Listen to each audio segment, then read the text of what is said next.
Malaking banta sa national security sakaling maisipan ng militar na manghimasok sa gobyerno oras na makita nila na wala ng kontrol ang presidente sa pamahalaan. Iyan mismo ang ikinababahala ni Presidential Spokesperson Attorney Harry Roque. Sinabi niyang ganyan ang nangyari sa mga karating nating bansa tulad ng Myanmar at Thailand. Basing araw sa nakikita ni Roque ngayon, tila may ibang kumokontrol sa gobyerno na mas makapangyarihan pa sa Pangulo.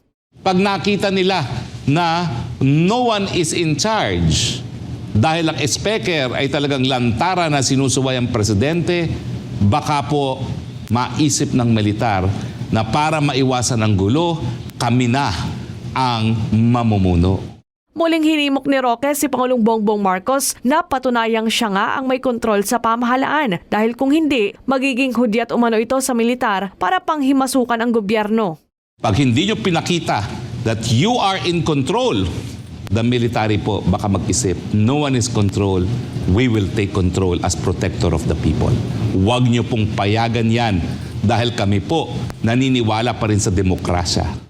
Pinayuhan naman ni Roque ang hukbong sandatahan na huwag ito gagawin dahil ang taong bayan pa rin ang magdurusa sa huli. Paalala naman ito, huwag maniniwala sa balitang si dating Pangulong Rodrigo Duterte ang nasa likod ng umano'y destabilisasyon sa pamahalaan.